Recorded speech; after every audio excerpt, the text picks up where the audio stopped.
good. It is said we owe much to the sons of betrayal. Three brothers were charged with guarding against an imperium in wait, and in mourning Andraste, we tribes of the Crescent willingly bartered diversity for solidarity. Tevinter would not be defeated in Our Lady's lifetime, but would be balanced against for lifetimes to come. While a son of betrayal named the fields Orlais, it was Gishavis, his wife, who shaped what we are. Her hatreds were older, bound to tradition. All our hatreds were abandoned, so we would call strangers kin and stand as one against the Imperium. Greater her spite for how necessary the cost, because she knew we had a choice in that day, or no choice the next. She brought the marriage that wed tribe within tribe, but promised an untold vengeance of her own. If we stand against outsiders, we stand for ourselves. She would not suffer the rule of Alamari, son or no son of betrayal or profit. Jeshavas plied brother against brother in turn, then named both as partners in crimes against faith. With artful turns she invited invasion, then crafted rebellion against courts she inspired. Brother would kill brother and be killed in turn. Two liberations that she would then own. 8 generations before the Empire, before Dracon, here were the seeds of elegance to come. Jeshavas, twice married to sons of betrayal, twice widowed, our first chieftain born from us, of what would become true Orlais, where we venerate faith and the beauty of sacrifice, with daggers well hidden, but well within reach. It is true we owe much to the sons of betrayal, for they were the tools that a master cast down. But others claimed credit for birthing the nation. Jeshavas claims nothing and gave us the game. The text was translated from Or Gitya Jethvis, a highly romanticized account of the first Githa, or female chieftain, of the United Syriani tribes of Orlais. The region and people would later coalesce under Dracon in the modern nation of Orlais. Many culturally distinct communities were forcibly merged during the rule of Mathrath and his sons, ostensibly to create more efficient barriers against the likelihood of a Tevinter return to conquest. The effects of this relocation can still be observed in many Orlesian, Navaran, and Free Marcher traditions. Collected and excerpted by Philium the Bard. Hello, and welcome to the 19th episode of Victory, Vigilance, and Sacrifice. This tabletop role playing game uses the Dragon Age video game setting developed by BioWare and the officially licensed tabletop role playing game published by Green Ronin. Thanks also to Incompetech, aka Kevin McLeod, for the wonderful music you hear tonight. Incompetech can be found through the Roll20 app, which we will also be using.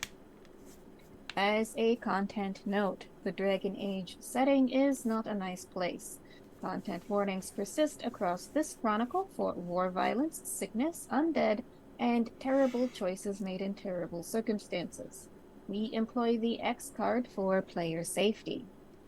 And so, tonight, join us in telling a story of the Fourth Blight. First, Wardens, tell us a little bit about who you are and what your Warden is all about. I'm first. Hello, all. My name is Devin, and you can find me online at Sword of Sullied. And tonight, I am playing Garrick, the Warden Commander of these Grey Wardens, whose mission is to make sure he's the one that does that final stab into the Archdemon so that he can die forever. And according to the dice, crap, I'm gonna win. Hi I mean, everyone. you could think that. Hi everyone. I'm Brody, he they, and I am playing Heroin, the least well-behaved Grey Warden of the bunch, who is likely to steal everything, including Garrick's desire to die.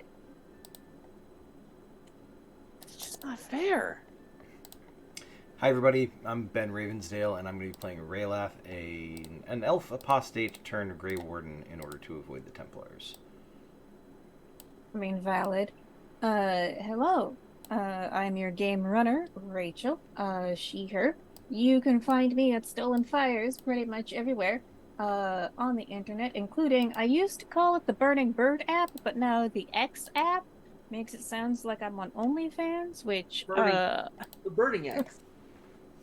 the Burning X, but I like most of my X's. I guess there's one or two who can burn. Anyway, I am Stolen Fires over there. And uh also Blue Sky, which I think seems to be where everybody else is going. You can also find me Stolen Fires there as well. Anyway, you can also find previous episodes of this show and other Stolen Fires shows on YouTube, where we'd love your likes and subscribes on our track to 500 subscribers. We would also appreciate your subscription to this channel, but unlike Twitch, subscribing on YouTube is free. That out of the way, it is recap time. Brody, if you don't mind. Oh, I mind. Just Then I guess someone else can read. I said I mind. I didn't say I wouldn't do it. Just before arriving in Valroyo, Warden Commander Garrick sends Felice out to inform the nobles of the city of the impending Grey Warden visit, giving them just enough time to start worrying about appearances, but not enough time to actually plan. Harold spends the trip to the city searching for a Mubari war dog and comes up with none. He also notices there are no strays at all, a disturbing indication as to the food supply issue for those who live outside of Valroyo. We see the city is old but well maintained and is in much better condition than we would have expected. While entering the city, we still hear a lot of worry about the blight and worries about if the people can survive.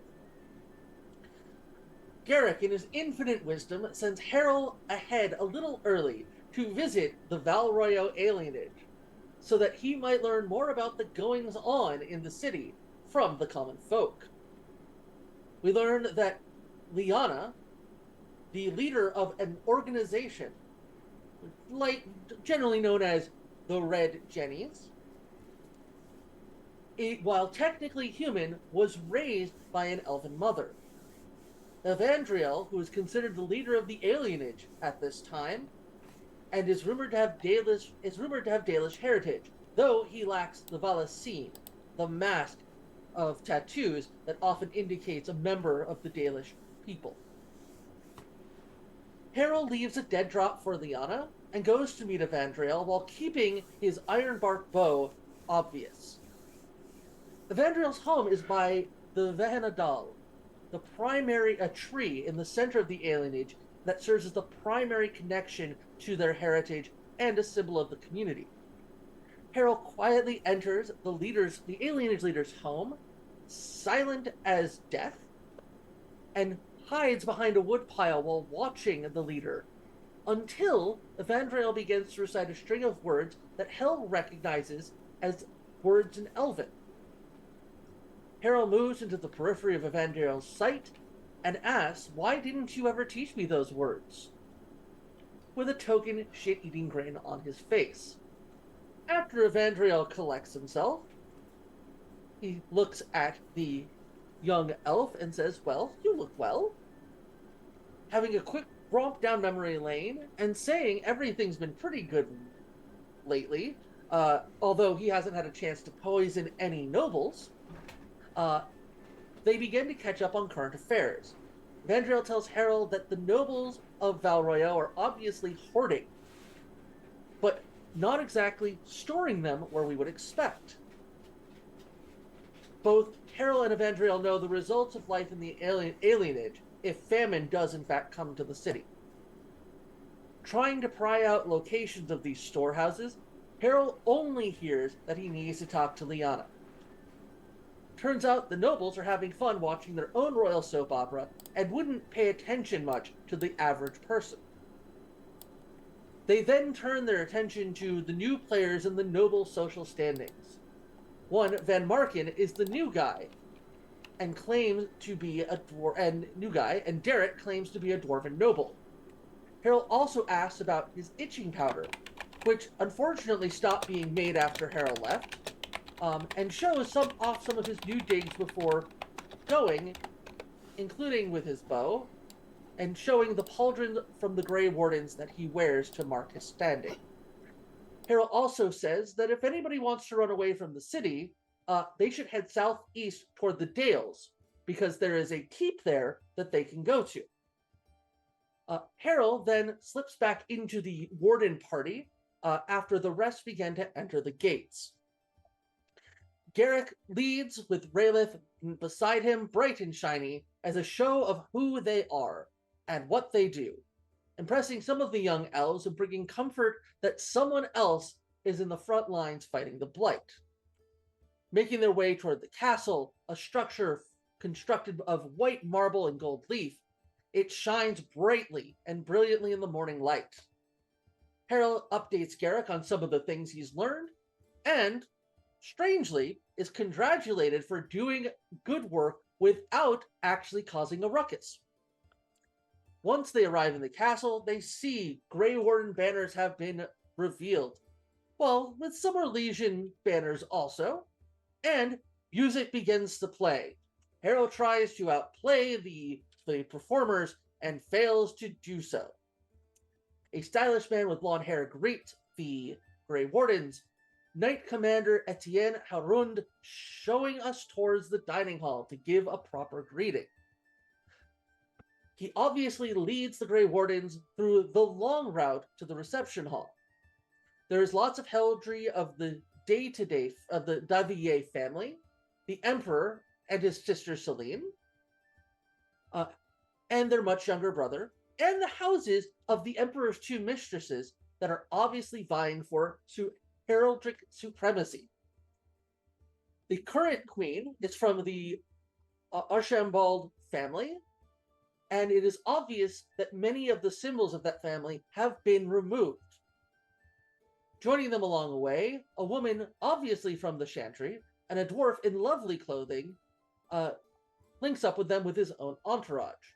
They refer to him as Lord, but he has a large tattoo on his face. The minstrels following the Grey Wardens, using lute and lyre, and the way they move around the group, Garrick notices that they are likely more than they seem. Harold leans in as he sees Garrick's reaction, mentioning that in Val Royeaux, it is often that minstrels can be assassins. Eventually, after the long-winded and long-suffering tour, Etienne finally brings the Grey Wardens to the main hall, which is richly designed, filled with beeswax candles rather than torches, and the tables are loaded with generic foods, bread, cheese, and wine. Luckily, the Grey Wardens had arrived during the lunch hour. The Emperor himself is sitting in the hall, obviously somewhat worse for wear because of his age, but his two mistresses are at his side, and one is heavily pregnant, the other not so much. In the acquired entourage, there's a lightly armored noble and the Reverend Mother of the Chantry. The Emperor greets the Grey Wardens and asks how we might need his help. Garrick and the Emperor have a little bit of wordplay over resources sent and how much of an army might be needed in order to fight the Blight. Raelith politely interjects that if the Emperor sends an army, he can take the accolades of having stopped the Blight. The Emperor, politically savvy, agrees with the idea, but wants us to hold the noble houses accountable to send their own armies in order to weaken their power and ensure he remains the most powerful person in Val Royeaux. Raelith asks if certain houses would be in need of an aggressive outlet, or restlessness towards the Emperor, and gently implies that if he wishes to have his other consort pregnant, to increase his chances of having male progeny, he has the capacity. This is all said in a slightly less suggestive way than it seems to be. The emperor gives consent to his unpregnant mistress to do whatever she wants. The Archibald family has been displeased. To meet with Ferdinand de Archibald, his wife of the Dumont house, might be useful in putting extra weight on her husband. The Blanchard family, we learn, is invested in the Chantry, and that other families are enjoying the wine and cheese and other pleasures of life.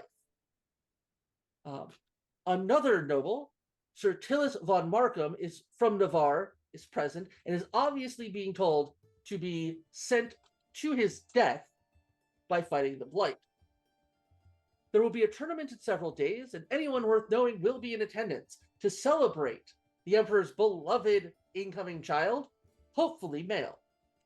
The Emperor gives the Grey Wardens his blessing to speak with the noble houses of Valroyaux for additional conscripts. After that, the Emperor rises, wipes his slightly pudgy face, and bids the Grey Wardens adieu, taking his mistress Florence with him. Blanchard, the other consort, gets up and goes off to a corner to quietly talk to Raeleth in public. At an aside, Raeleth makes sure no one is listening in through magical means, beginning his conversation about the lucrative method of ensuring pregnancy.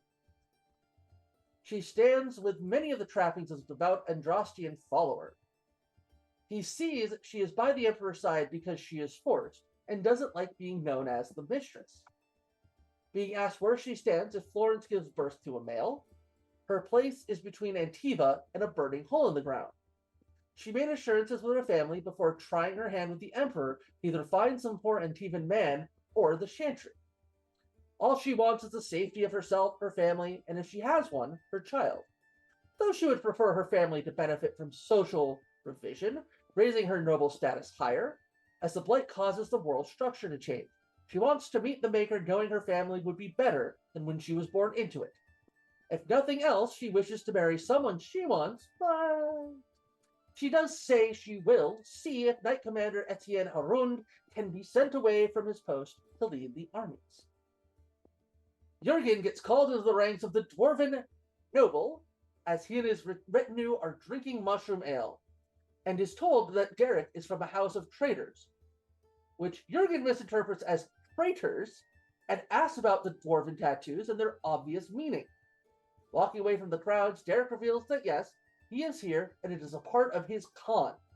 And his other dwarves know, but no humans are aware that tattoos mean Karta. Derek explains he's an underground trader and can get things like lyrium and silverite, and anything else he can manage. And Jurgen instead asks for information. Derek says that isn't his purview, only items are, but he will manage to get anything we need as long as we don't blow his cover.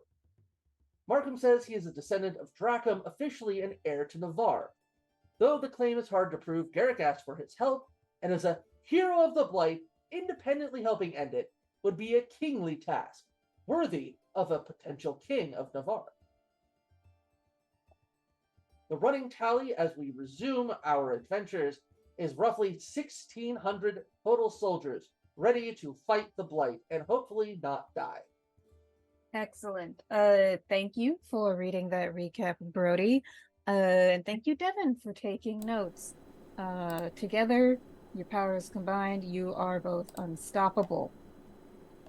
And so, we draw the curtain open in Orlais in trying to navigate Orlesian politics. I know, Garrick, you messaged me with one idea you had to approach things. Is that something you still want to do? I don't even remember what it was. Hold on, let me. It's been a hot minute since we've been here. Oh yeah, the deep end. Yeah, no, that hasn't happened yet, but that is totally a good deep level threat. Okay. All right. So, we will set. There's a cat. Oh, she's so cute and precious. And so patient. My cat would absolutely not tolerate that. Stop torturing the poor animal. He would absolutely not tolerate that. barely lets me pick him up, and I'm the only one allowed to. I could only carry mine like you had him, baby carry. Yeah. All right. So, anyway, we are going to fast forward a little bit unless there was something in the middle of the night that anyone really like had a yen to accomplish. And open the next day. Or if you want to skip forward to the rest of the tourney, sadly, we are down a Steve. Um, but so we will say that Jurgen is recognizes he's no good at politics, being a tranquil, being a self-aware tranquil, and has retreated to his workshop to make more poisons, potions, and grenades. So he is around if you need him, but he will be, sir, not appearing in this episode. Yeah, so anyway, what I'm trying to communicate, and communicating poorly, is that control over the timeline is to some extent within your grasp, or within your control right now. If you want to do something immediately after the dinner, that is up to you. If you would like to fast forward to the tourney, if you would like to accomplish something in between the tourney, that is all up to you, and whatever plans and schemes you want to come up with and or enact. I mean, I still got an appointment with Liana, I think.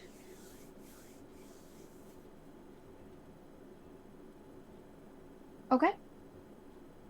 So at some point, I need to go meet my fellow troublemaker. All right. Because I feel like for us, perhaps the agenda, Grey Warden, Commander, is you go publicly ask for things like troops and resources, and I go find out where they're keeping their stuff. I like this plan because part of the reason why I wanted you to do that was to find where they had their stuff. Oh yeah, no, So when they tell us things like, "Oh yeah, we only have 2 tons of grain," and you're like, they have 15. I'm not expecting blatant lies like that, but I mean, they're gonna lie. They're certainly gonna fudge. And you know what they say about the excess product of our labor? Is theirs to consume? That's what they say. Yeah. I think in a time of war, things like profit motive should be put on a back burner, don't you? You're like, yeah, it's generally the way it's supposed to be, so that way we all live. So could I possibly tell some of my friends that it might be a service to the Grey Wardens if we make sure that excess wealth is not hoarded and instead finds its way into the hands of people who might be needed to stop the blight? Are we convinced that those friends of yours are actually going to spread the wealth out to the people who might need it, or are they going to keep it for themselves? You don't know us very well, so I'm going to just assume that you assume you think we're in this for our own profit. No, Liana is absolutely somebody who. But you think I became like this on my own? I have to hope that there isn't some sort of repeatable process by which heroines are generated. Yes. You can keep hoping. The only process I know of to make a heroine is one long night, and then a very, very long year. I mean, you're gonna get a poor night and just stretch him out. Long night. Where? All right. So, banter and puns aside, I know I did that to myself. Sorry, not sorry. I didn't even go there. See, they were going there. I didn't even start down that road. Okay. So, Harold would like to go visit Liana. Declan and Garrick, what shenanigans would you like to pursue? Sorry, who? Not Declan, Raylath. Your Zoom says Yeah. Declan. Why does my Zoom say Declan? That's weird. I don't know. I don't know, Declan. Why does you? I don't know. I like your second name though. Oh, because Jennifer. Declan is my public access character that I use Zoom for on Thursdays, and I did not consider changing it back because I forgot about that. I will change it now. I know Monday looks like Thursday. I already changed it for you. Oh, thank you. Raylath, not Declan. That's an excellent distinction to make. I'm trying really hard not to just take Rayla's nickname Ray Ray. No. All right. So, Daryl's keeping it in his back pocket. question persists. Garrick and Raylath, what shenanigans would you like to pursue?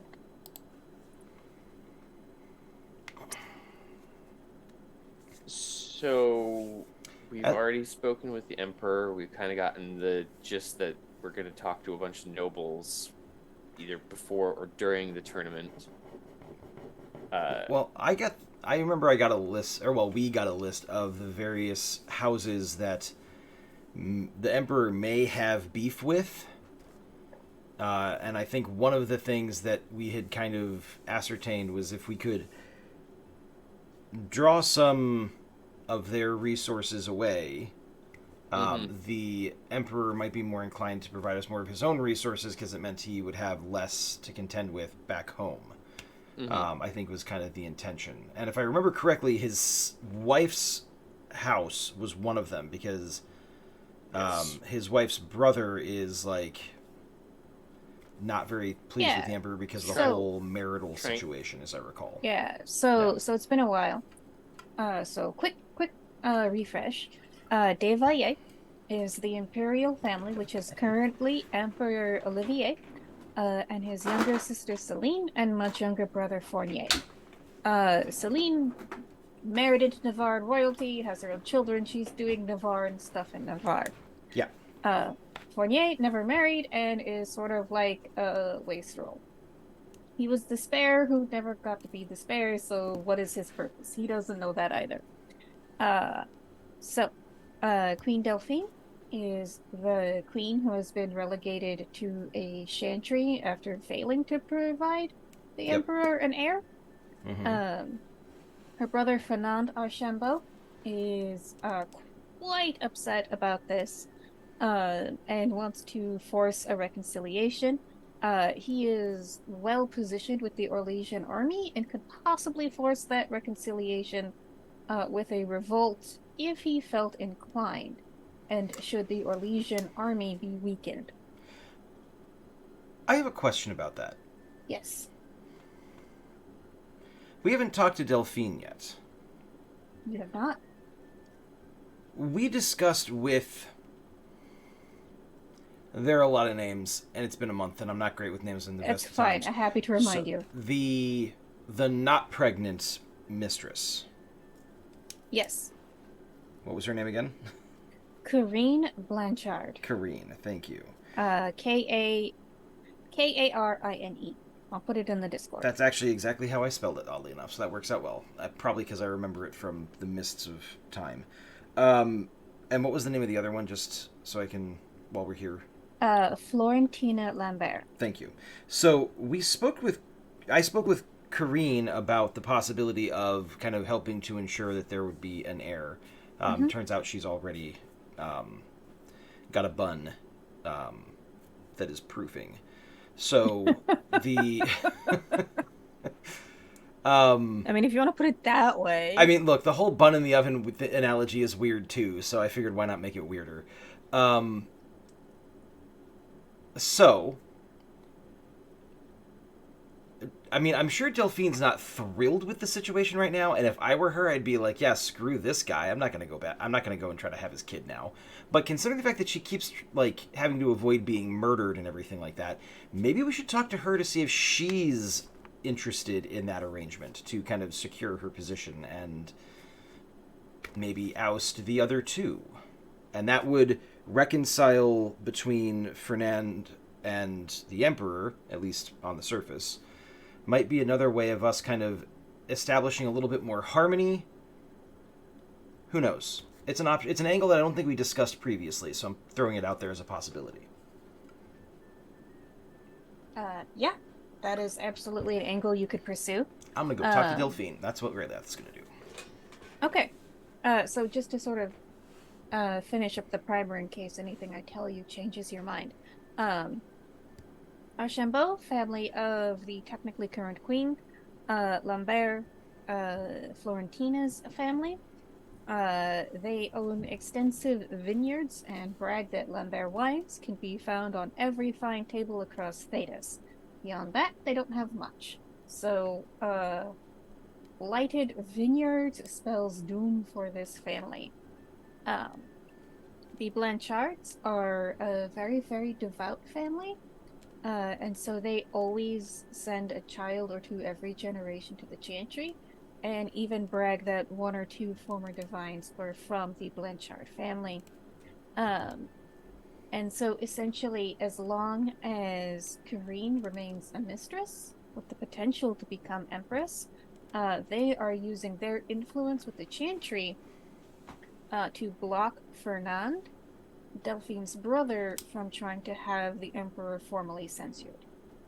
How does her family feel about the whole mistress situation? Are they conveniently overlooking that fact because, hey, it might get us in with the, Yeah, pretty much. Typical. Okay. We can make one or two moral compromises if it suits us in the end.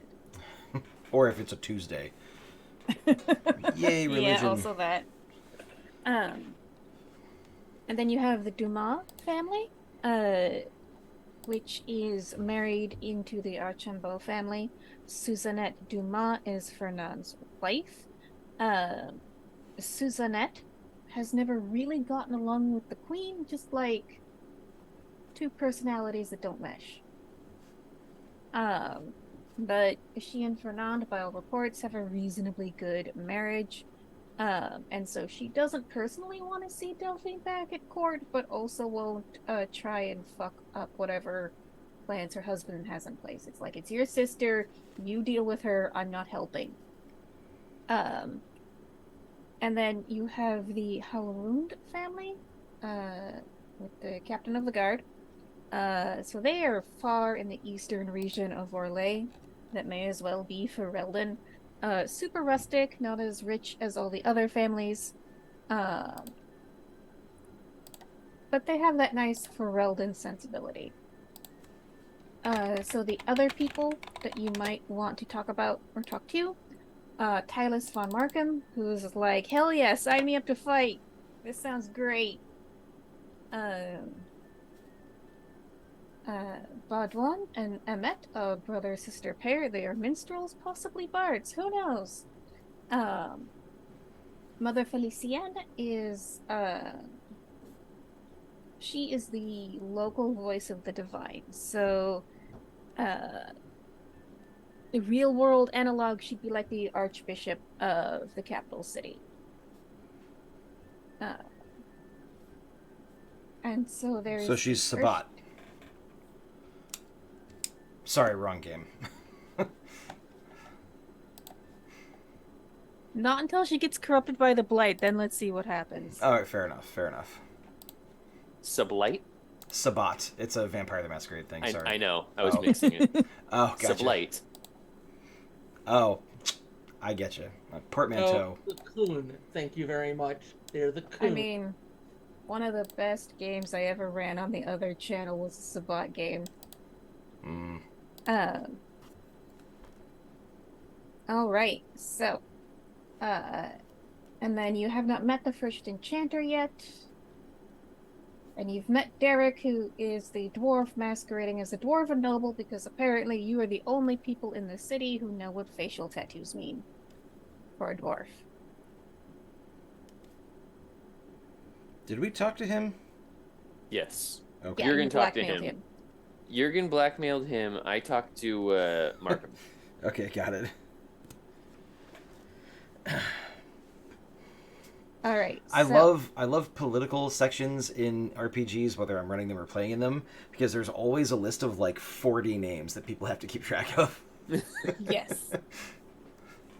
The guy with the tattoos. Yeah, Or the blackmailing. no, not those tattoos, the face That were black. tattoos. No, not those the face short, tattoos. The other, the short guy. yeah, exactly, the short guy with No, the face tattoos. no, not the naturally short guy, the unnaturally short guy.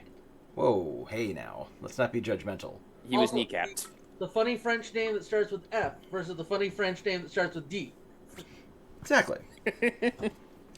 I had all these names written down in my other notebook, which is now MIA, so that's why I'm having to take Oh, more notes. no. But that's okay, because alright. which means I've written it down twice. It'll stick this time, I'm sure. Absolutely. So yeah, I'm gonna go talk to Delphine. That's what Okay. Raylath is up to. All right. And Derek, what would you like to pursue? Also, we got a benevolence from Mel. Thank you, Mel. Thank you, Mel. I think Mel specifically was bribing to see the cat again, so Harold, you better come through on that one. So When did we get to see Jenny? So Garrick, what is it that you wanted to pursue? I guess I should talk to Mother Felician. Okay. All right. Oh, look at that cop Kitty. face.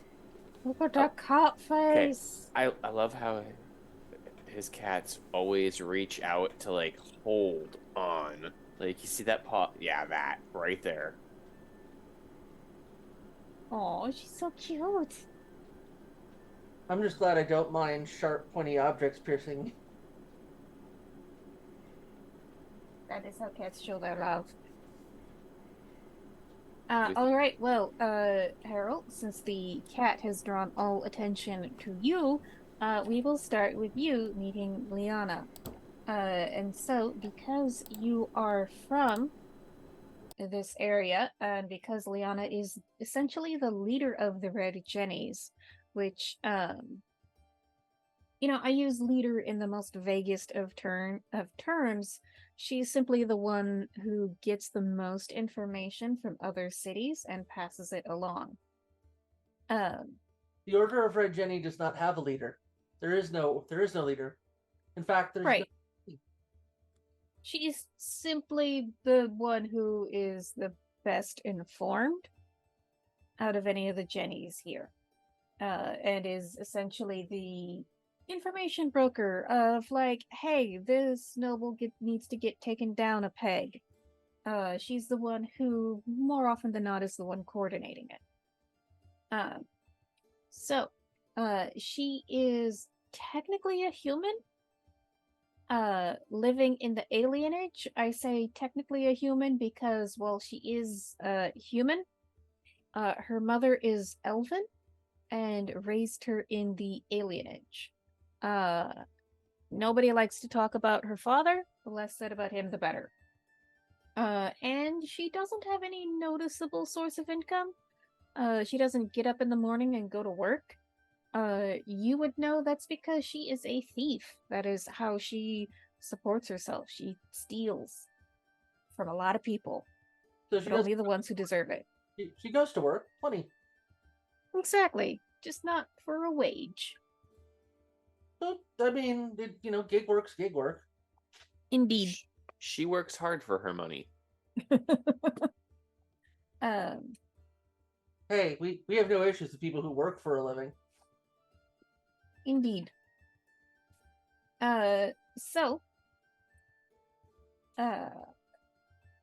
so she has a house within the alienage. It's one of the nicer ones.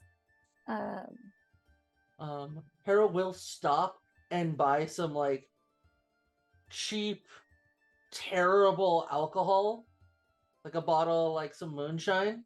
Okay. Away, because I'm just filling in some backstory. This is what they drink together. All right. So you get some essentially distilled mushroom ale. So mushroom ale brandy. Could we call it Mandy? No. It's mostly called that swill, but it will get you drunk. I think it'll do more than get you drunk. That's why we drink it. I mean, it's also great if you need to set something on fire. And also makes an excellent dissolver for paint. All right, yeah. So, you come by her house, uh, and she's there. She's waiting for you. I'm not gonna make you roll for this. You notice, you know they're there. A couple elves on a few roofs just happen to have a bow and arrow to hand. You know, just in case. Harold will approach with stealth, but not so stealthy as to make it hard for them to see him.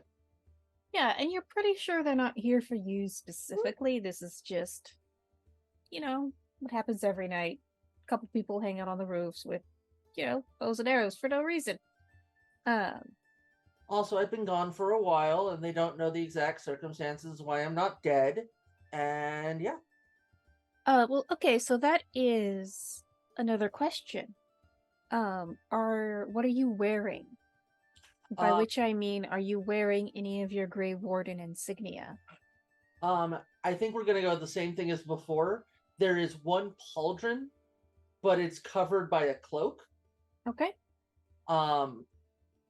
So it's definitely not like does not want people to know what he is as he's moving through the city. Okay.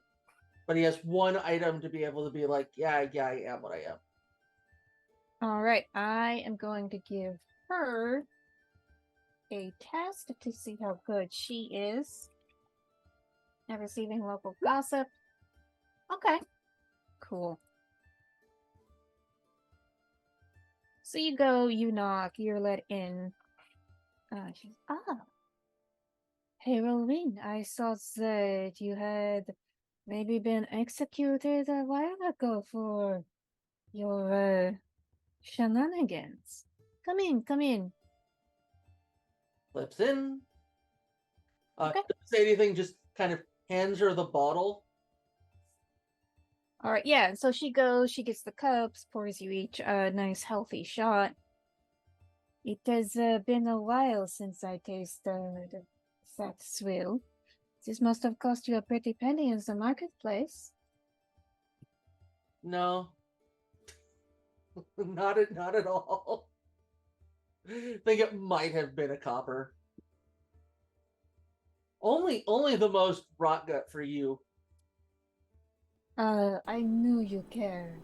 Of course. Technically, a copper is a penny, so its prettiness is sort of subjective, but It has some vague green color to it. Once a drink is poured, kind of lifts it up and says, "To everyone they fucked." Indeed. So, what do I owe this return from the dead? Is there anybody currently in the room with her? Go ahead and give me perception, please. Okay. Well, I am hoping that detect darkspawn does not factor in here. It does not.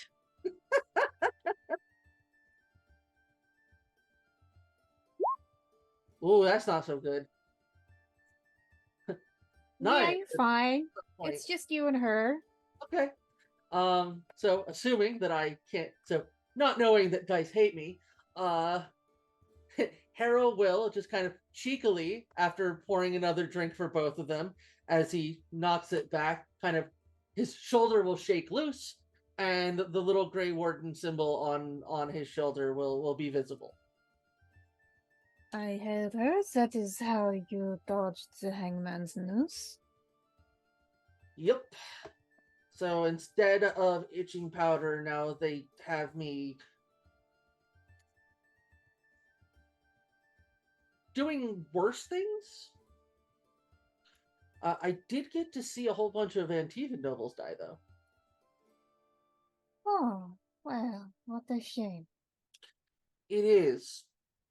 Speaking of, and Harold will actually sit down and write out as much of a list as he can of whatever ships he can remember from the escape from Antiva, the ones that ran without taking people. Okay, that would be cunning. Give me a cunning roll, please. Let's see. Just for curious, heraldry, would that come into play here? That absolutely would. Okay.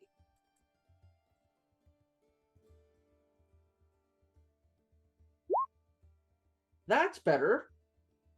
17 with 5 stunt points. Okay. So unless there's something else that you would rather spend your stunt points on, I will say that you can just use them to give her a more accurate list. I think okay, if I can use the stunt points to not just give descriptions of ships, but the names. Names of the captains? Sure. Names of the ships, names of the captains, and the description of them, just in case they tried to change their names later. All right. Yeah, with the stunt points, you absolutely can do that. So he just kind of jots down and is like, if you see any of these, they are worthy of some very interesting attention.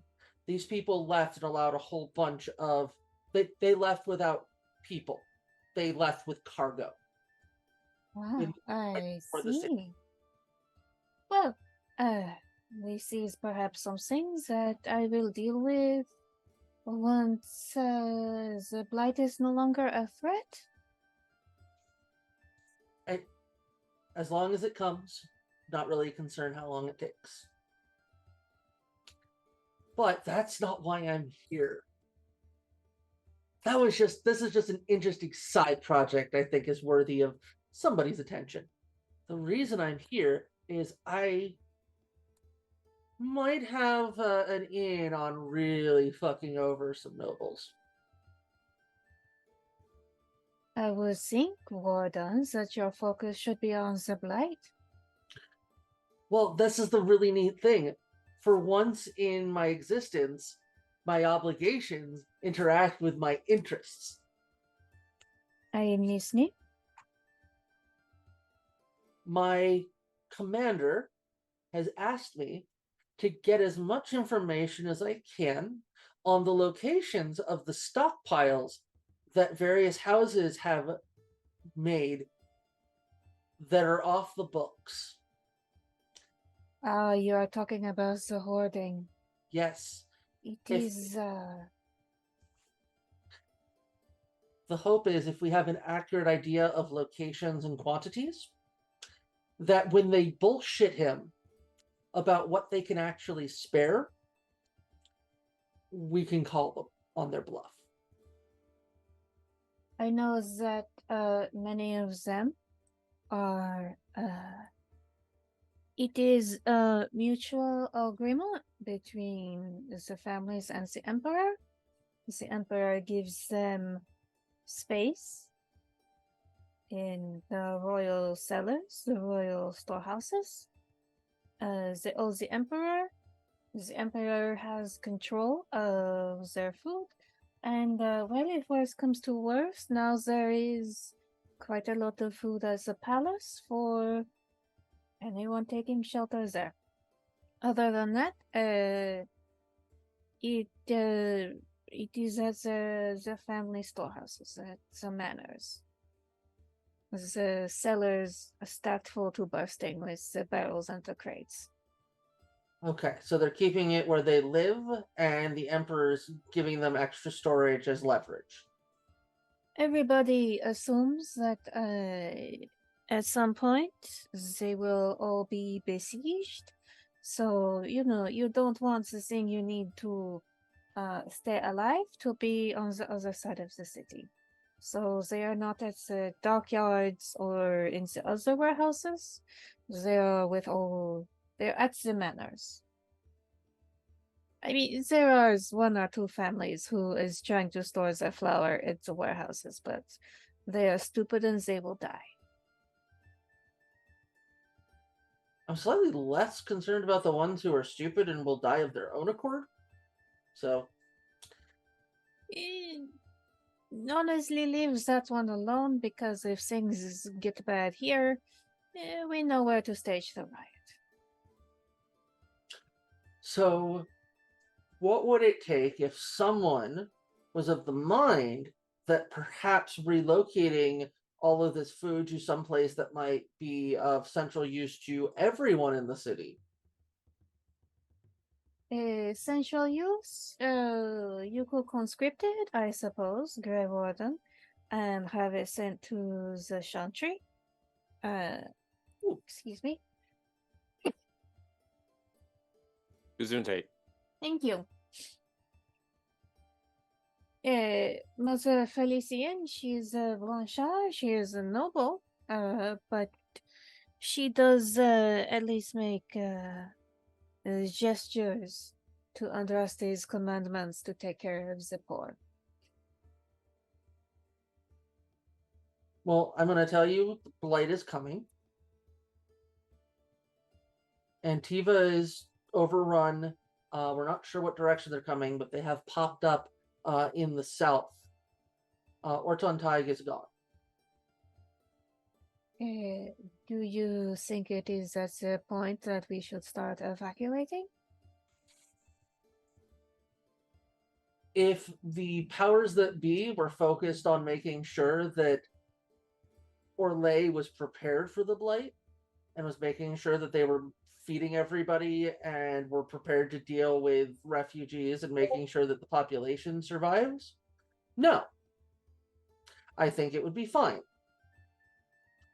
But they're a little more concerned about whether one mistress is pregnant or not.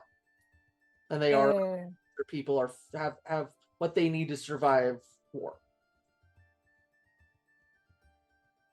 I shall start sending away those who I can. At the very least, we will get the children out of the alienage. The Grey Wardens have a keep in the Dales. Mm-hmm. If nothing else, that will likely be one of the better defended places. And they can be of use without being imposed upon. Do you need the able-bodied, or can we send the children there? Both. But we might want to save some of those able-bodied for making sure that this city doesn't fall because of greed. I will begin making arrangements. I might suggest taking you up on the idea of having the Chantry be the repository for food and supplies. I have no influence with the human Chantry. This is all you, Grey Warden. Oh, I know. But if we do that, then you're going to know where things are, and we can relocate them for a safer, or maybe somebody could relocate some of it to safer and more equally distributable places. Well, when the food is on its way to the Chantry, let me know, and I can make arrangements. I will make sure you know everything that happens. If you happen to have anybody who might want to shadow a Grey Warden for a little while, it might make it easier to give you the heads up, though. I'll see who I can spare. A non-conscripted apprentice, as it were.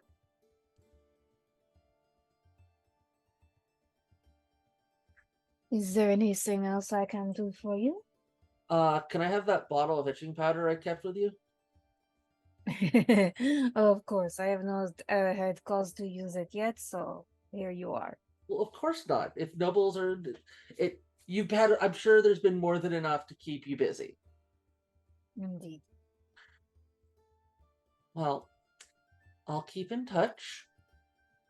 You keep in touch with me, and my commander understands my general attitudes, and I think I've convinced him enough that I can get away with some bullshit while I'm here. Oh, actually, do you know anything about these two minstrels? I can't remember their names as a player, but the two minstrels that we ran into at with the Emperor. Badwan and Ahmed. Yes. They work for the nobles. They trade in information. They They are tools that the nobles use to play a great game amongst themselves. Okay, so good at what they do, but nothing to worry about politically. I suppose that depends on how much the Grey Wardens anger the Emperor. Could always just conscript them. You could. It is really dangerous to give me that kind of power. Who have you conscripted yet? Honestly, nobody that didn't want it. Then is it all that dangerous? Well, I wasn't here. Now you are. Will you conscript the Emperor? Let's see how he responds to persuasion. Let us indeed see. If it was up to me, the entirety of Orlay's nobility would be on the front line. What, the people who have the most to lose should be the ones most willing to fight, right? Well, I wish you all the good luck with that. Keep the bottle. I'll be back. Force yourself another drink as you leave. This time I will attempt to disappear, like stealth my way out. All right, go ahead and give me that. Attempted Batman departure. All right, that would be a dexterity check. If you have any sort of stealth bonuses, that would absolutely apply. You mean like a specialty in stealth? Exactly.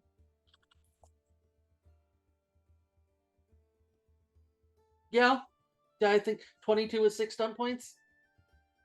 Yep, you're doing pretty good. Well, 3 stunt points, but yes. Boom. Yeah, Okay. you're right. To All right, quote yeah. Batman. So you So that's how that feels. absolutely bamf out of there.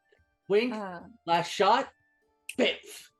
Okay. Is there anything else that you would like to accomplish related to the discussion you're having with Leanna? No, I think I'm going to go and do the most boring thing I can think of and report back to my commander. Excellent. All right. So, Rayla, you are going to try and speak to the quasi-deposed queen. Correct, yes. Okay. So you find her. She is not at the main chantry that serves Valroyo, but she is at a small compound near it. So essentially, half a kilometer away. And so this is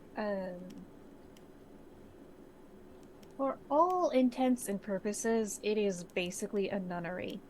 It is a place where women can go and live in contemplation of Andraste and the Maker. They live communally.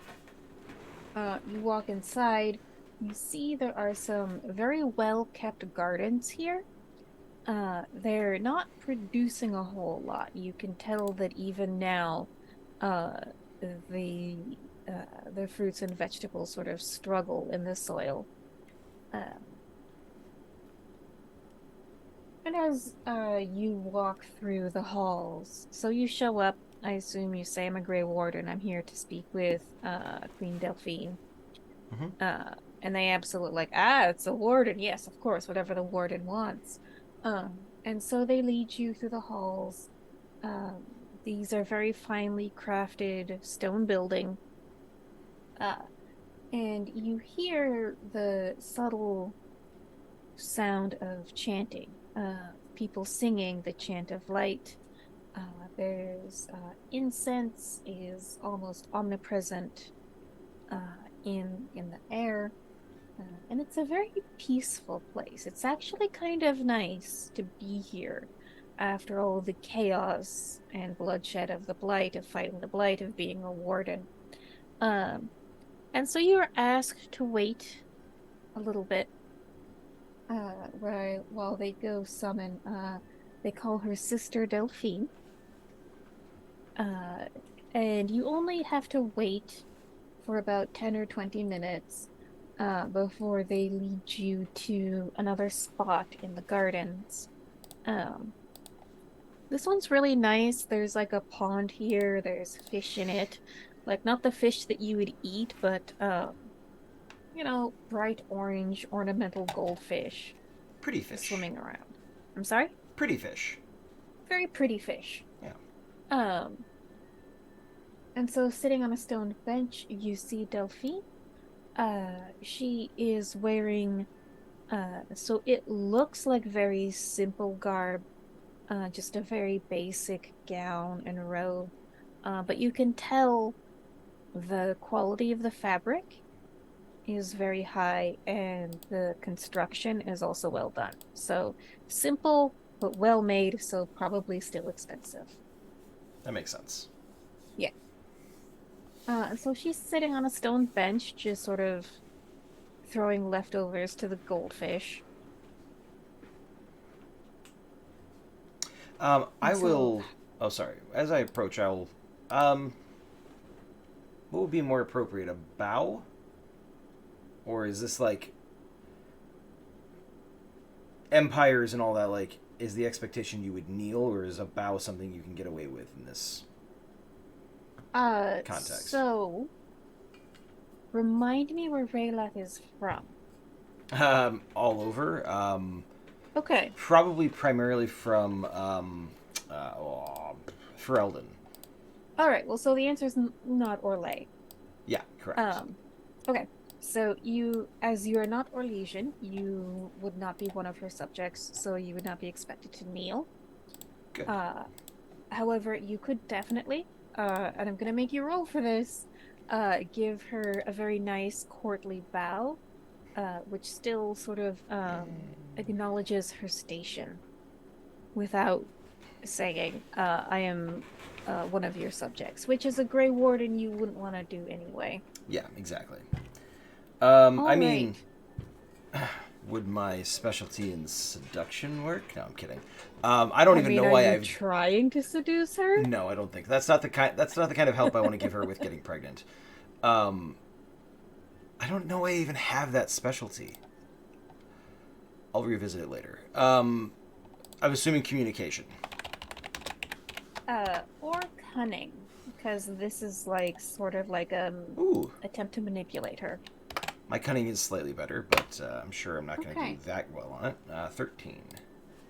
All right, so you give what you think is a very classy, courtly, kind of rakish, because of that specialty, bow.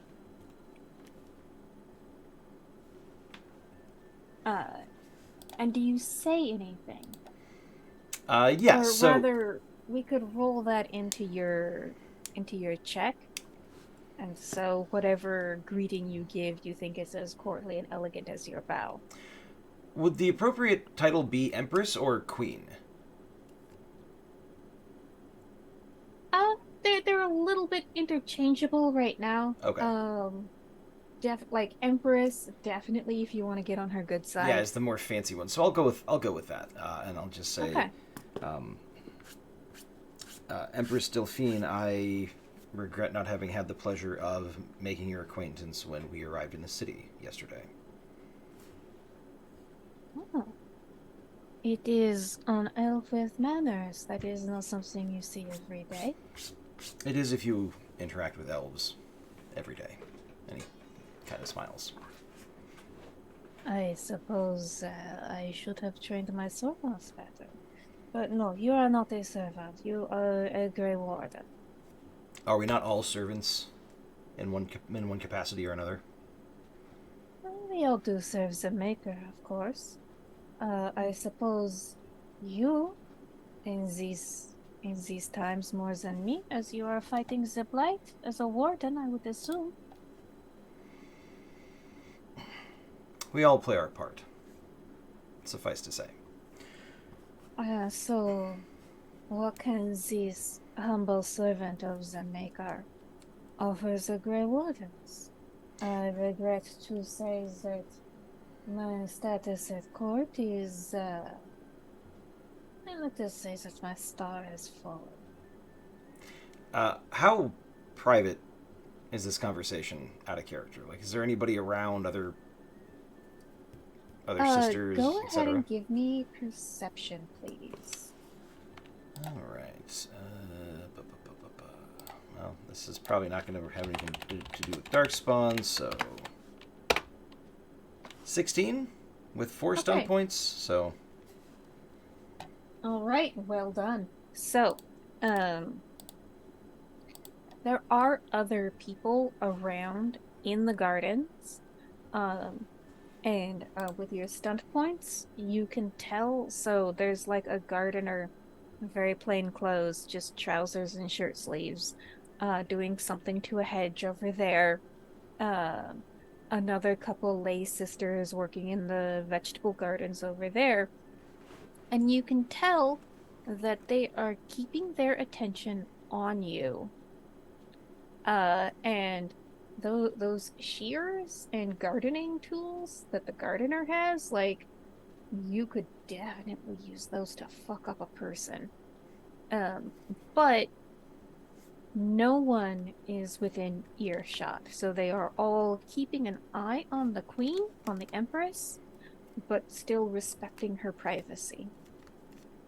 okay.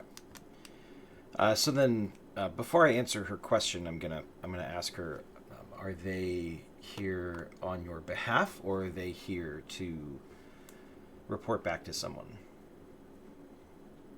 With a very subtle gesture towards these individuals. I have donated generously to this chantry when I was living at the palace, and so it is possible someone has donated more, but as it currently stands, no, I feel quite safe here. Good. I am certain that there is some scullery spy in the kitchens who will report that the Empress entertained the Grey Warden visitor, but let them know that.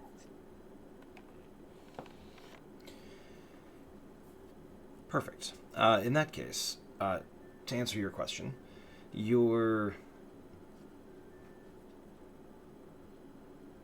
the temporary eclipsing of your star is actually what I'm here to speak with you about. I was wondering whether or not you have an interest in returning to court in a more favorable capacity. I am indeed the Emperor's wife.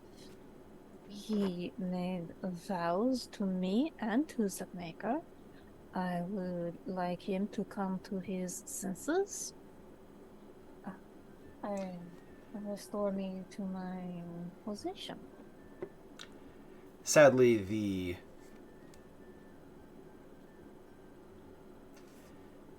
frankly ridiculous concept of legacy is something that can make many individuals do things that are regrettable. So, hopefully, what I'm going to propose will help you with that.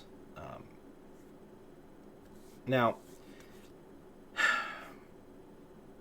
there are some who may come and do this and say, in return, I would expect, etc., etc. And while I won't lie that there are some things that you, in your position as Empress, could assist with, that isn't my motivation for being here, quite frankly. Your situation is unenviable. I don't think there are any who would choose to be where you are currently. And personally, I think it's reprehensible that you are being threatened and endangered and forced to live out an existence in essentially captivity just because of a quirk of fate, I suppose. And he'll kind of like gesture to his ears and say, I suppose that may have I may have some experience with that's driving that particular sentiment. But regardless, if it could be arranged that you might be able to provide the Emperor with an heir, do you believe that would be sufficient to take your place in court again? Or do you think that there would have to be more to it based on the rocky history. I gave up a long time ago in any hope that I could give Olivier that what she wants. It is a little say that there was a lot of sorrow that came to this decision.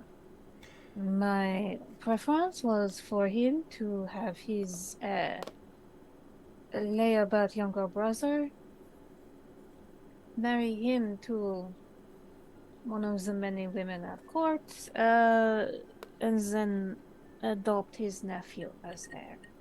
I thought this was a reasonable solution, but as far as bearing the heir himself, no, the maker has made it quite clear that is not my purpose in life. Is that something you pursued from a more arcane perspective? Oh, oui. I sought out many, many blessings from Mother Felician. And I was thinking things not particularly, perhaps, condoned by the church. ah, well, you should talk to. Her name is Lucrece. She is the first enchanter. She did her best to help me. Um, and as I understand, she is now helping other pretty young women. With respect, Empress, I had something even more outside of the Chantry's purview in mind.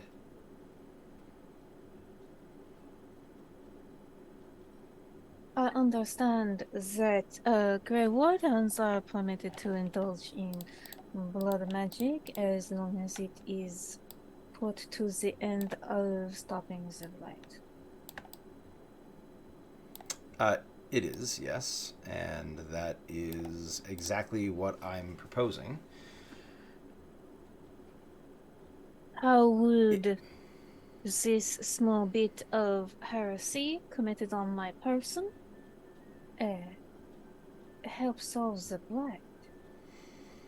Well, as I'm sure you know, because you are a discerning and intelligent woman who pays attention to the things that are going on around her, that while everyone says that they are, well, generally everyone says that they are happy to support the Wardens and to help them fight off the Dark Spawn and the usual claptrap, the reality is usually more a matter of avoiding doing as much as they possibly can to ensure that they are able to continue existing comfortably after we have dealt with the problem. However, that leaves us often with our hands tied in actually dealing with said problem because we don't have enough resources, soldiers, materiel, supplies, etc., etc., etc., ad nauseum. If you were reinstated as the Empress in the court, it's entirely possible that you would be able to use your pull to allocate some of those resources to us. But as I said earlier, this is not me coming here and offering you an opportunity to help us. This is me coming here and seeing if there is something I can do to assist you with your situation so that you can live less, well, persecuted, I suppose. I understand your offer. There are a few logistical concerns. I have been living here for a year. I do not think that if I return to the palace, that my husband would greet me with the necessary enthusiasm. So even if I accepted this bit of heresy, it would be difficult to get to where I would want it and where you would want it. The other problem is even if my husband remembered who his wife was, and even if your spell worked, it would be some number of weeks before things were assured. And I do not think you have that time.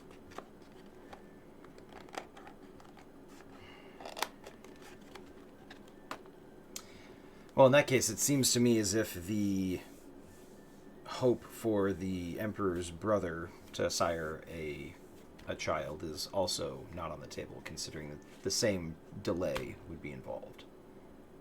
I will tell you, given the situation, given what my informants tell me is going on at court, I would wish to be restored to my former status as Empress by my husband's side. I would wish his current placings to be put firmly aside. I understand one is about to bear fruit. He can adopt the bastard. He can acknowledge the bastard. Fine, he has his heir. But I am the only Empress of Orlais, and I will remain the only Empress of Orlais until the Maker calls me to his side.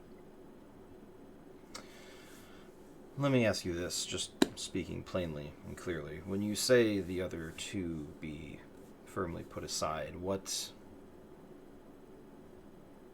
exactly do you mean by that? Well, they certainly would not be able to play house with my husband. I don't care what happens to them as long as they are no longer in Val Royale. I can provide a significant donation to ensure that this happens. I don't care where they go, whether that is Antiva. Well, no, not Antiva. I'm not that cruel a woman. I've heard what happens there. No, they can go to Ferelden, they can go to Navarra, they can go to the Winter for all I care. But They you would just not need wish to see them harmed. No. I Why do not haven't like you them. why haven't you been more proactive in removing them?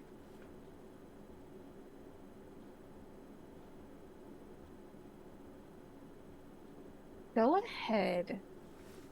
All right. So you're gonna have to try and get like a painful truth out of her. So give me either communication or cunning, whichever one you feel you'd be better at. Definitely cunning. Okay. Now I have so I have intrigue as one of my talents. It says I can reroll deception, so I don't think that's really going to apply here, is it? No, because you're Okay. not trying. You're doing the opposite of Yeah, deceiving her. yeah, You're gonna that's be what I like, thought. no, you can tell me. I misunderstood what that thing does. I should probably change it out because it hasn't come in useful for me once. Let's see here. Do we have a benevolence still, or was that used? No, you have not yet used Mel's cat benevolence. Do I have to use it in advance, or can I use it after the fact? I let people use it after the fact. Okay. I mean, that's not terrible. 15 with 3 stunt points. I'll let it ride. I'll leave the benevolence so it's available Okay. for someone else later. All right. A 15 is a pretty good one. And so you're asking why you didn't take stronger action against these women. Yeah. Okay. And so she stays quiet for a really long moment. She says, my hope is that once my husband gets this foolishness out of his system, he comes back to his senses and remembers the woman who has been by his side for several decades. He will have what he wants, and so you can tell with your roll with a 15, which is a pretty good roll. Like,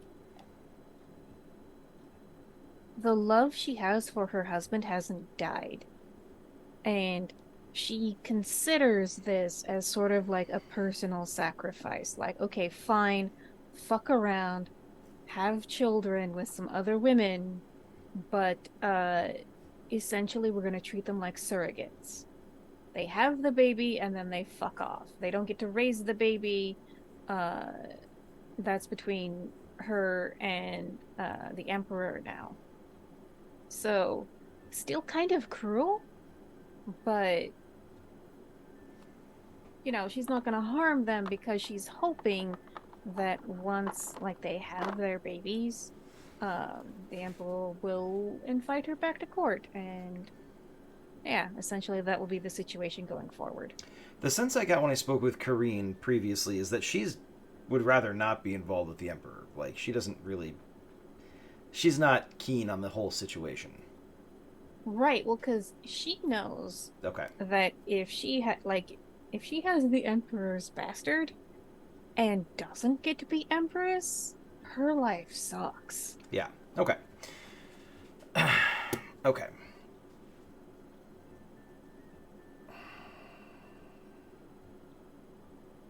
Do we know anything about whether or not Florentina... Is there any love anywhere in the little triangle going on back at the court? This is an out-of-character question, not to the Empress. You would have to do a little more talking. Okay. To the Emperor, to Florentina, to Kareen. As far as you can tell, from what you witnessed at the dinner, there is certainly some affection between the Emperor and his mistresses.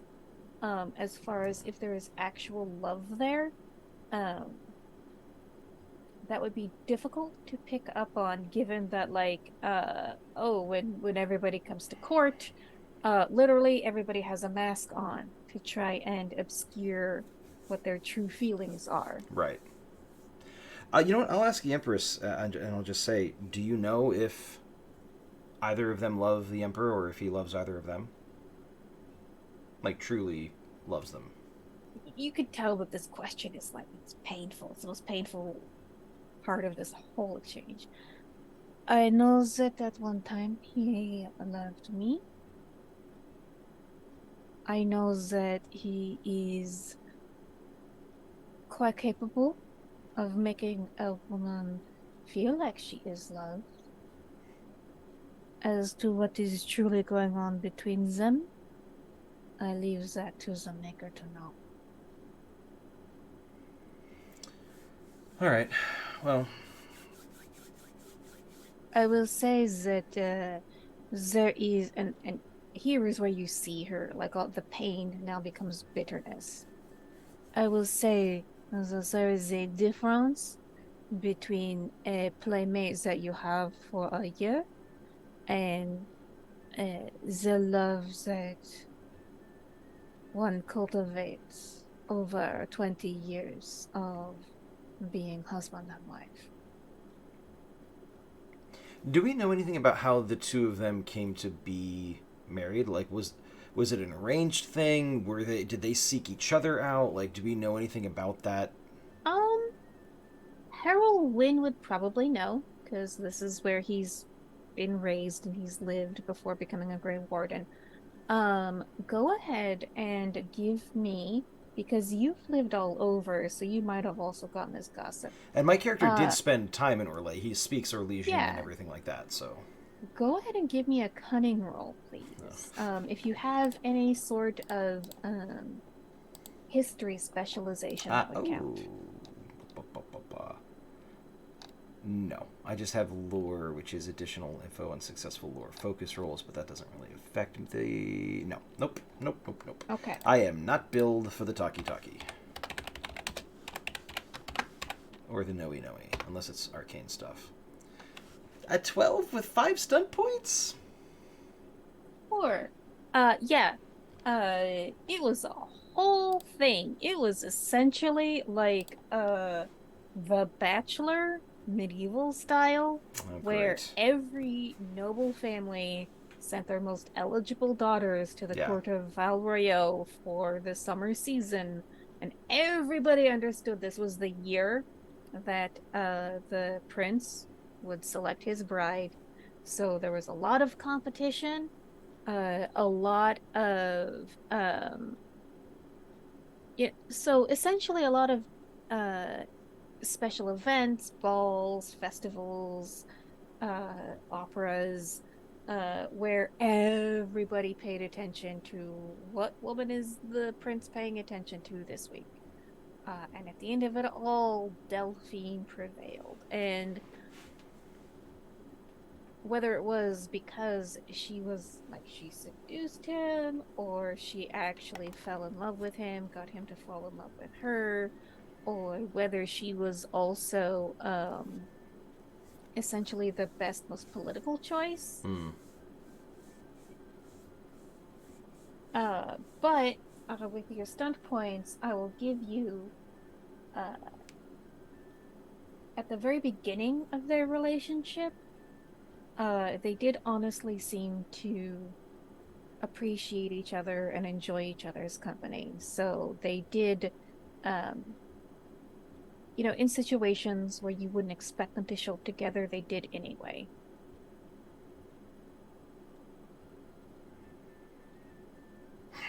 All right.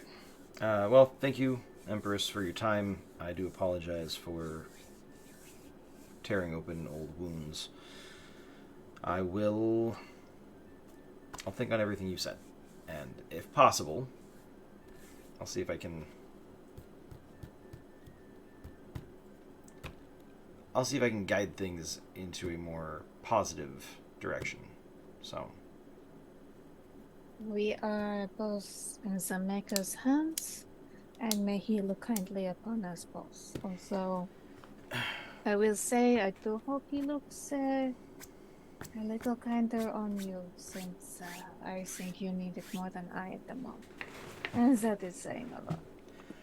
well, you'll forgive me if I say that I don't particularly trust the Maker's hands. If the Maker's hands were trustworthy, we wouldn't have Darkspawn every so often that people have to go and be horribly destroyed, murdered by, in order to make the world a better place. So, That is the fault of Tiventer. that's a whole larger discussion that I don't think we have the time for. But thank you for your time. I'll be in touch. Okay, so out of character.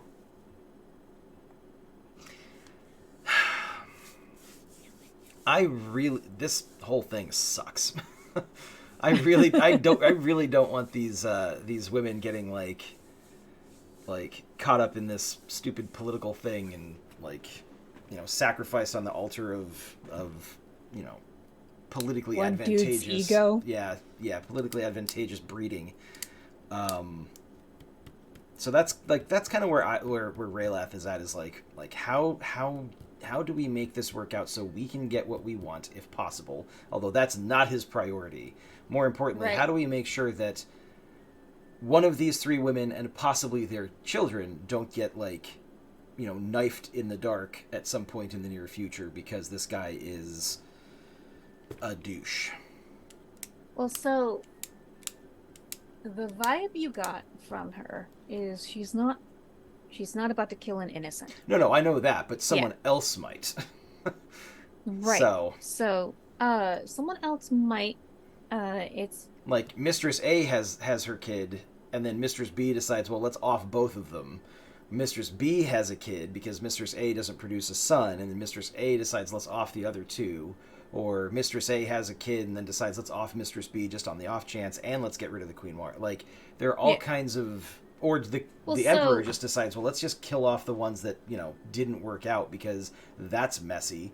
Like, yeah, so not good times. The information I'll give you right now is Florentina is the one who is about to have her child. Correct, Karine yes. is the one who is secretly pregnant. Yes. Karine comes from the very devout family, and so they are super unlikely to just murder a baby because. But they So, also were totally cool with the whole, like, I mean, we're gonna go ahead and just put our morals and our ethics and our religious beliefs aside because let's arrange this extramarital affair between our daughter and the emperor because well we might get bonus points in court. Like I don't trust that as far as I can yeah, I throw mean, the lot of them. that's on a totally different level than infanticide. So you don't have, I will say, you don't have any reason to suspect that they are capable of going that far. Well, that's good. I guess if their reputation is that of people who do legitimately have limits, then that's probably a good thing. But Yeah, like, and at the very still, least, even if they're willing to go that far, they do have this reputation that they've cultivated for generations of being super devout. And so they wouldn't want to do anything to risk that more than they've already done. Um, mm-hmm. yeah, like mistress is one thing. As far as Florentina's family, the risk is the child that she has would be a daughter. Uh, and that's because this is Patriarchy. yeah, agnatic succession, reaching into my Crusader Kings 2 lore. Um, Agnatic primogeniture.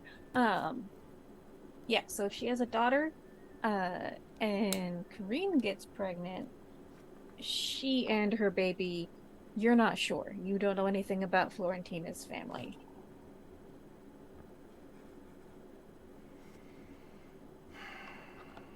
Okay.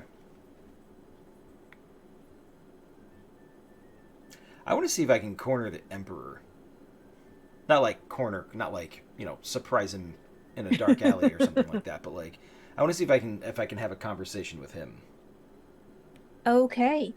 And So obviously Garrick probably should go next because he's been sitting patiently waiting while I've been, you know, wasting yes, time. But he was actually messaging me about how he was in desperate need of caffeine. And I told him that I would call for a break uh when we were done with your scene.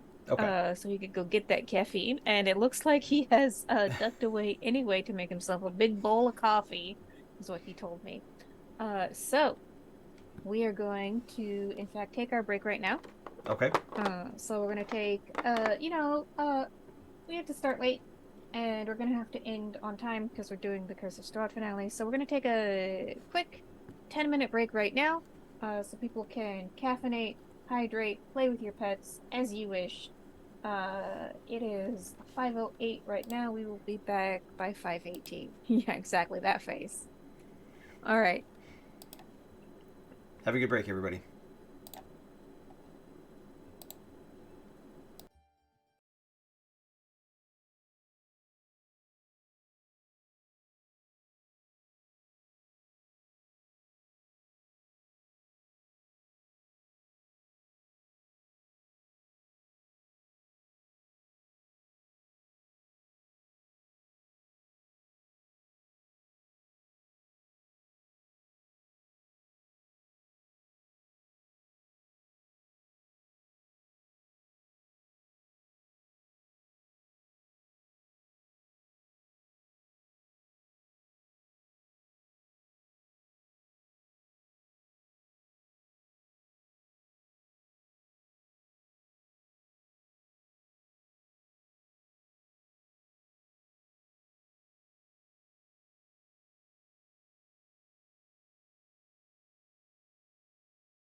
Welcome back, everybody. Welcome back. Hope you had a good break. And Yeah. why has this shifted? I don't understand. Oh, it's because, I don't know. Zoom. Black magic Zoom. Yeah. There we go. Anyway, Close enough. we return.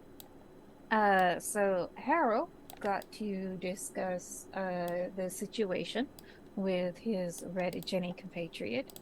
Rayla decided to dive feet first into Orlesian politics, and based on the discussion we had during the break, ideas are percolating. Will they bear fruit?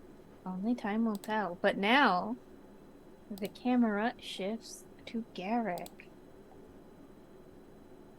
Garrick, remind me where you were headed. Mother Felicienne Blanchard. Okay. All right. So you go to the Chantry, which in the heart of Valrayo, uh, honestly, the best way I can describe this is cathedral. It is a cathedral. A lot of time and expense and effort and talent went into constructing this beautiful white marble edifice in honor of Andraste and the Maker. And so the first thing or the first element that you encounter is this big ornate walkway that is lined with very artistically carved statues of figures from the Chant of Light. So there is Andraste, the bride of the Maker. There is Mafarath, the betrayer. There is Hissarion, who, like, the first convert. And they're all so beautifully carved, and everything is clean and it's well kept. And as with when Raylath visited essentially the nunnery, you go here and there is the scent of fresh flowers because they're growing in a profusion. And you hear on the breeze the sound of the Chant of Light. And it is so beautiful here. You could almost forget that there was a blight happening elsewhere. And it's really easy. More cats! It is really easy as you walk these grounds to understand why Orlais is essentially so free to stick their heads in the sand. Far away and very pretty. Yeah, that's Exactly. And so you do the same thing that Rayleth did. I'm a Grey Warden. I'm here to talk to Mother Felician. Oh my God, a Grey Warden. Okay, wait here, please. And so, again, after about a 10 or 20-minute wait in which you assume the servants go find Mother Felician and like, there's a Grey Warden who wants to see you. She's like, fetch me my nice robes. So you are led into essentially a side chapel. So there's spread of candles burning in front of an effigy of Andraste. And a couple pews in front of it. This is clearly not where the big services happen, but when you want to have like a small, intimate conversation. My cat says hello. He just walked up and made her noise. Hi, Lucifer. It's a cat reason. I know, you're so cute. It's because he sees the other cat on the screen and he can't be alone. I know. Well, you're prettier, okay? I said what I said. Sometimes cats make better footballs. Oh, not this one.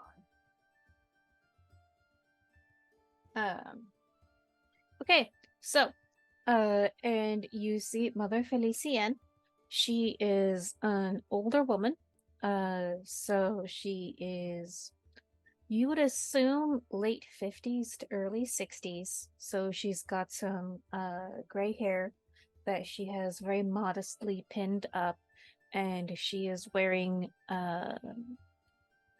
it is the regalia that you would expect a revered mother to be wearing, but it is not ostentatious. So it is well made, but it doesn't have like the gilt thread or the rhinestones that you might expect for the holiday robes. So essentially she is aware that there is a blight, and so she has worn her best clothes to speak to the Grey Warden, but she's not like, oh, look at my wealth. I'm the emperor. Look at how fat I am. Yes, I like this very much. Correct me. First mother? I'm sorry? Did you say that she goes by that she is the first mother, or she is just the Revered mother. revered mother? Yes, I knew there was Yeah. another word in there. So I will say one more thing is, you did say, I'm the emperor, look how fat I am. She is a little pudgy. It's clear that she enjoys meal times. And you can also sort of pick up, little tells like the crow's feet. Um, she clearly likes, at the very least, the pleasures of the table. You don't know how that translates to other indulgences she may or may not engage in. Okay. Also, same thing that was going on when Rayleigh met the Empress. There are some minor functionaries doing stuff in the background. They're checking the tapers, they're sweeping up, they're polishing the statues, but it's clear that they are also keeping an eye on this audience while also, eyesight, not ear distance. Okay. And so, she is sitting in one of the pews, looking at the effigy of Andraste. I will take a seat next to her. Welcome, Grey Warden. Greetings, revered mother. I am told I should address you as Warden Commander. You may just call me Garrick. I don't think that we are quite on those terms yet, Warden Commander, but how might the chantry of our royal help the Grey Wardens? I take a moment to just briefly look at her appearance, and I say, as you know, there is the blight coming along. And in addition to asking for men from the nobles, we are also asking for help with provisions. But in addition to that, we are also trying to ensure that everyone who is outside the purview of battle is still able to be properly taken care of. As you probably know, looking around, there has been some hoarding going on. There have been some nobles that haven't been doing their part for their people, primarily because of what's going on with the blight, and also because they're too busy with what's going on with the emperor, which I know also has to do with your family as well. It is a tragedy what my niece has been made to accept, but there is only so much I can do from here. Does your niece also wish to be a part of this, or has she been forced, as you seem to imply? I would not go so far as to use the word force. I would say that Kari loves her family very much and is willing to make sacrifices to see them survive and thrive. What I think of these sacrifices, that is not for me as revered mother to comment on. Understandable. Well, for the things you can comment on, I would like to talk to you about specifically. We already have provisions that might be made available to you. I just wanted to ensure that the Chantry would also help in ensuring that they went to the appropriate people. That it wouldn't just be hoarded. You mean that they go to the soldiers on the front lines? Soldiers on the front lines, the farmers that are still tending what fields they have. You don't exactly have the front lines down this way. With hope, you won't. Indeed, with hope and the Maker's blessing. Times of blight are also times of want. I see what you are asking. Any of the Maker's bounty, which the Chantry receives here, we would see go to sustain the humblest of his servants. Thank you. That is a weight off of my mind for the future of Orlais and its people. Okay, out of character. Were we Ben? Were we planning on trying to do this with her family too, or were we just going to talk directly to her? Because I don't remember. We didn't actually get to talk about that. With Kareen? Yeah, with just Kareen herself, or I think Kareen would be more receptive and more appreciative if we spoke to her directly about it. Okay. And said like, "Hey, this is kind of what we're thinking." Because I don't think her family would, unless we had her on board. Yeah. I think her family would be pissed off and they would close ranks if we tried to present it to them directly. Yeah, I think the only one that's on board is standing in front of me, but she doesn't seem like she wants to interpose herself for that. At least I feel like she probably doesn't. Yeah, I think we should talk to Kareen about it first, before the rest of her family. Okay. Well, then, other than that, if you could just help imply to those nobles that you might have the ear of, that a mightier force might take down the blight fast enough so that it leaves them less than affected. It would be helpful to us, not just Grey Wardens, but. I understand exactly what you mean. Thank you for your time. Is there anything else that the Chantry of Orlais can do for the Grey Wardens? Out of character, I don't really think I have any ideas. Okay. Anybody? No? Yeah. No, then no. Thank you for your time. Anytime, Grey Warden. Before I go, I just make one final, to the Maker and Andraste bow. Sure. Yeah, you're a Ferelden. You know all the proper forms. Okay.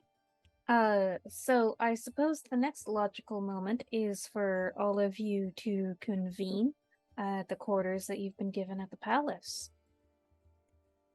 And Jurgen is off to the side, just brewing something in his little chemistry set. Instead of just being like, yeah, let's talk in the palace, Harold will suggest, hey, there's a place that I love to eat at here that I'd love to show you guys.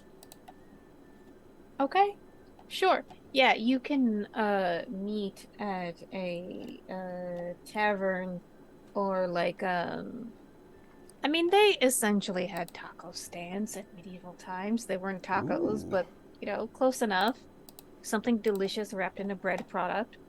It, yeah, I think he would probably take them to someplace near the alienage.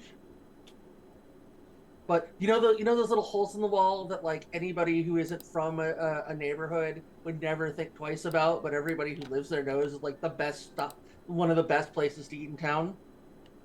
Okay, sure. Like a little yakitori stand with some chairs in the back.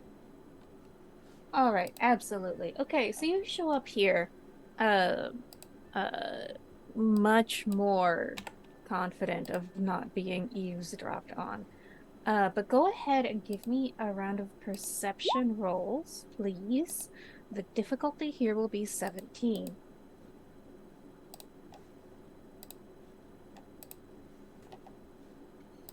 Perception is.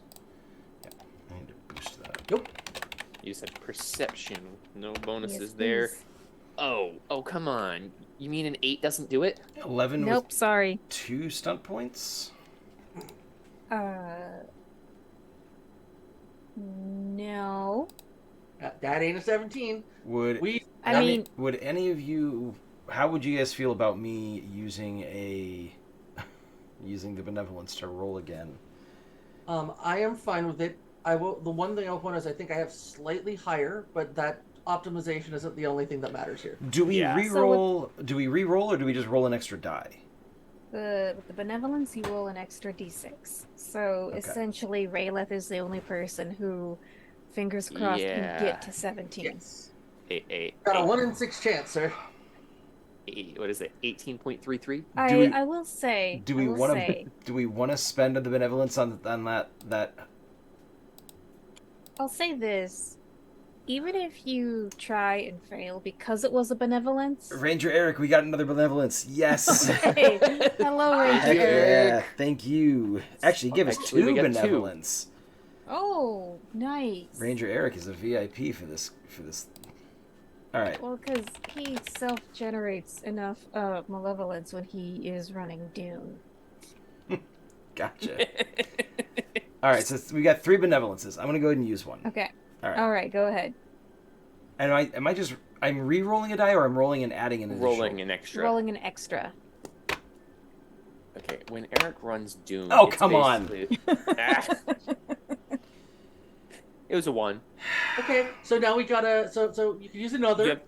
There's 2 more in the pot. Can we use they're additional use ones? them or lose them, so you might as well. You've got to be kidding me. Okay.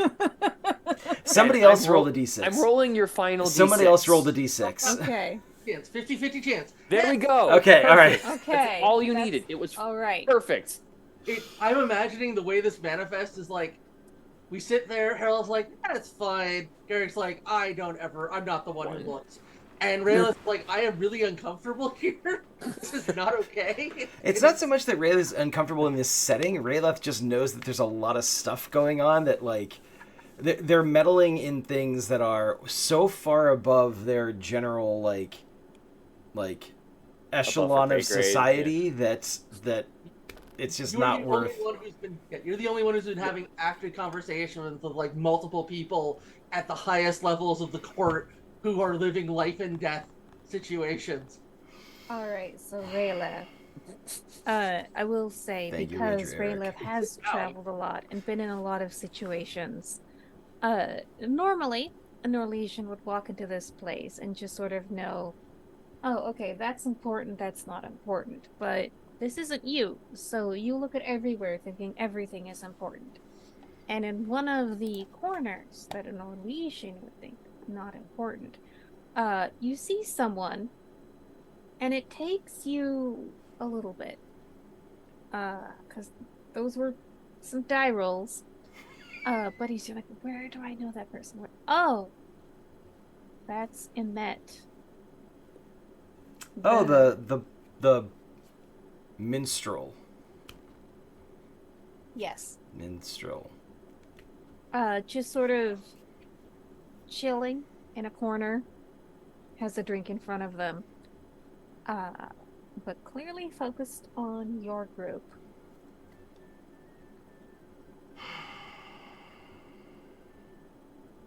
So, what did we learn?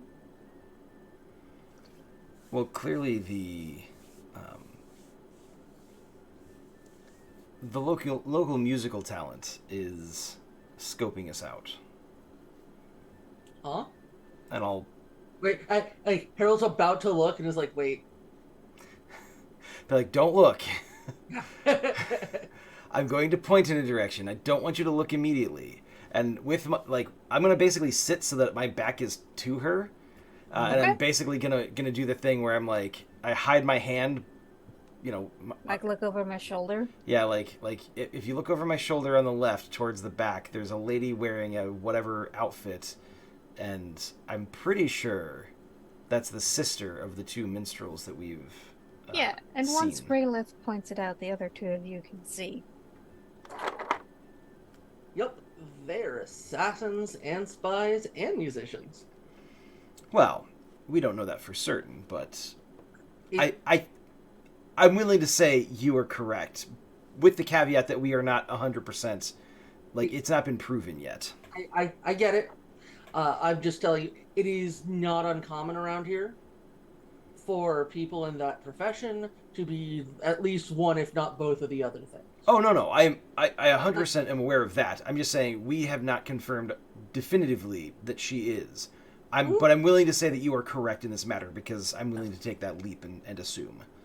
We can at least assume she's a spy. Yes, yeah, exactly. Spy and one mean liar player. So a spy and a musician at the very least. Assassin, well, I guess we'll find out. Spy, a musician, a liar, and maybe an assassin. a tinker, a tailor, a soldier, and a spy. All right. So So, we'll what just would you do now that you know? keep our voices down. Okay. Do we address Well, I her think- directly and let her know that we know she's there? So that... No, honestly, this is expected, especially considering where some of us have been. So, is this the part where we talk about things we didn't actually learn louder and then talk about the real things later? As you're saying that, Harold's like, guys, look, I know it's not your thing, but the spice nug here is actually outstanding. The last time I had Nug, it made me sick for a week. Who? No idea what was going on with that part of the conversation. Garrett Yeah. just intentionally knew that was the only part he wanted to say. All right, hey, barkeep, 3 nugs, 3 whiskeys. Okay. All right. You get your order. The scene is yours. And so can we just state like Harold is going to try and navigate the conversation for the minstrel in a way that makes it clear like we know why you're here and we know why you're here. So you're not going to get much. That's the Okay. thing is we actually We're not going to challenge you. we actually know Okay. you know, Don't- we know you know. But the thing is, we don't know why she's here. We don't know who's specifically sent her here to spy on us. But we know that she knows that we know that she's spying on us. That's not nearly as valuable as it sounds. No, it's not. Long and short, I think we can talk without being overheard, but we need to make it clear that we're not trying to be too clever. Long and short, All right. I know where the extras are being held. Okay, good. I have a route to make sure the extras have places to go. If one of those places is the Chantry, I certainly know some people would be much happier with them as distributors. them being someone else or them being the Chantry? Other people, and not just for a cut, because them being people who would like to make sure that nobody goes hungry. I just take like whatever food item I have in front of me and just kind of split it in half, and I say, "Eh." Oh no, for them, I 50 think 50? I think he means with the overstock, Yeah. like splitting it in half between the two possible distributors. well, I'm just saying it sounds like the powers that be are kind of stressed with their own affairs, and maybe that it would be wise if somebody who wasn't as invested in the machinations was responsible for administering the stockpile for everyone's sake. Already, I feel like that would be an oversight. yeah, I already spoke with them about that. That's why I say maybe do it halfsies, because then they still have their important play and feel like we're supporting them solely rather than More anything importantly, else. the reality is, if the powers that be, to use Harold's terminology, were to find out that the overstock that they were counting on was suddenly no longer available and not in friendly hands, those same powers may choose to pull support from those that need it most. To be And clear, that would leave them in the same position that they're in. We still need those powers to assist us with what we're trying to do here, and taking their stores of overstock is not going to make them inclined to provide that aid. I'm saying the Chantry should manage this, not. Oh, I thought you were saying that you wanted Oh, someone yeah. other than the Chantry Okay. to manage it. I thought you were talking. Yeah, I totally thought that you were talking about A third it party. being your Oh, Red no, Jenny's no, doing no. half. Oh, Okay. speaking a little too veiled there. Okay, then yes. I'm poor because I don't have places to put shit. Like, Or do we you don't. not have places to You put shit think- because you you're think I poor? have- It's kind of a... You think I'm part of some like network of like shadow government? No, I just thought you might No. have friends who are better at managing their resources than you are. Oh, I thought it was absolutely I like do, your. but that's not what we're talking about. I thought it was like your shadow jester friends that are also bards, but not bards. All right. No. Well, so Look, yes. I talk a big game, but like I know a guy. That's the extent of what I can do. And Rachel, I say that a little bit louder. Okay. I know In a that guy. case, That's what I got. That's it. I'm not talking like I couldn't. As much as I complain, I am aware that my sword and bow only go so far. But I'm thinking an institution that is revered and respected, who maybe also is willing to look out for everybody and not just private interests, might be somebody that we could, maybe not everything that's overstocked, but enough to make sure nobody's going to die because of deprivation. Okay. I agree. But, boss, do you think that the Chantry would be amenable to that role? They would be. That was actually what I spoke with them about earlier. Also, wouldn't it be, and just tossing this out here, isn't there somebody who is relatively high up in the powers that be who is currently with the Chantry and maybe has some time on their hands from official duties? Like a queen? Possibly. Well, that's... Rayla, you did that part, right? Yeah. You were looking at that. So it just something, an idea here if we're worried about making sure that nobody gets, axed because they weren't as fruitful in multiplying as the sticker price suggested.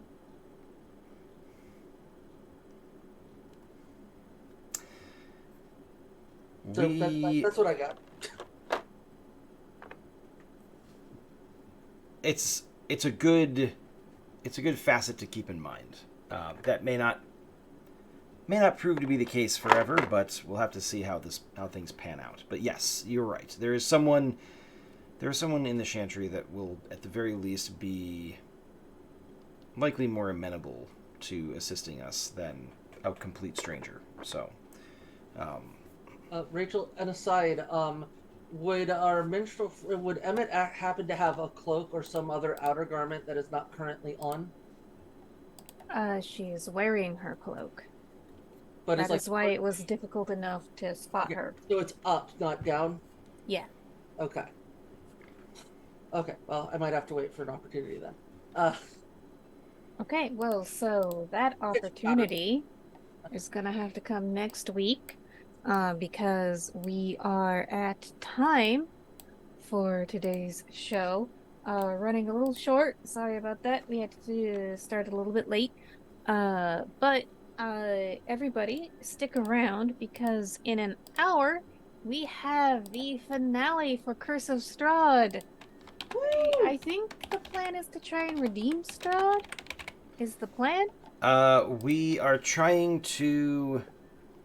We're trying to solve things without necessarily having to myrtleize her. Yes, that is correct. Okay. So they're taking the hard route, so you absolutely want to watch that because it promises to be a good time. And Chloe is an amazing game runner. So, uh, come back next week as we see what these Grey Wardens accomplish with all the information and political shenanigans that they've been given. If you, my wonderful players, just want to give a quick round of who you are and when we can see your faces next on the interwebs. I am confused. How do you not kill Strahd without dying yourself? Find out in an hour. Exactly. Okay, I guess I will. Next time. Aside from confused, I'm Devin. I was Garrick. You can find me online at Sort of Sullied. You'll see my... I wouldn't go as far as say pretty, but you'll see my face here next week on Monday. Hi, I'm Brody, he, they, and I have been Carol Wynn, the fly in your ointment. You can find me on the X app at the Raba one for the moment. And yeah, that's me. I don't exist anywhere else. Hi everybody, Ben Ravensdale. I've been playing Raylath. You can find me in a few places these days. So first off, obviously Monday nights. Tonight, specifically, for the last time, you will see me as Grizzly Bottoms at 10 o'clock Eastern on this channel for Curse of Strahd. You can also see me here every Monday night, of course, for Dragon Age. Thursdays, the public access game has just started up here on this stream. That's Thursday nights here on Twitch at 9 p.m. Eastern, which is a really interesting game. I'm really excited for it. It's totally... I shouldn't say totally. It's very different from what I usually play, so it's a cool new experience for me. And then I've also got 2 superhero series that are on YouTube that I'm involved in. The first one has already started. It's on a channel called The Transverse. It's called the Vigilantes Union Local 13, and they just release like every Saturday-ish or so. There are like 7 or 8 episodes out. You should check it out. Would be much appreciated. And then starting in September, I'm going to be involved in a Mutants and Masterminds series where instead of running that game, I'm going to be playing in it. So more information to come when that is more available. You can also see information about my superhero game, Villains and Henchmen. Just Google Ravensdale Publishing or Villains and Henchmen and you'll find us. So yeah, that was a little bit long, but thank you very much for being here. All right, and thank you also to my wonderful players for being so wonderful. Thank you to our audience. We love you. We would not be here without you. And yeah, so come by on Wednesday, where if you want more Dragon Age content, I stream Inquisition. We just completed the In Your Heart Shall Burn mission, so now I get to run around Skyhold, discovering all the wonderful cool things that are in there. And then, yeah, Thursday, public access. If you want your early aughties nostalgia, that should also be a lot of fun. And then on Friday, I run Blade Runner. They are circling the wagons and preparing to take out their nemesis, Genesis Wayland. So tune in on Friday to see what happens next with all of that. Follow me on, I say Twitter, Twitch, and Instagram. You're already here, because this is Twitch. Twitter, I don't know, that app's exploding. Follow me on Blue Sky, I'm Stolen Fires over there. If you want an invite code, let me know, I have one. And so, with all of that, stick around, because in an hour will be the Strahd finale. It promises to be amazing. And then come back next week to find out what these Grey Wardens get up to. Alright, good night, everybody. Night, everybody. Good night, Bye. everybody.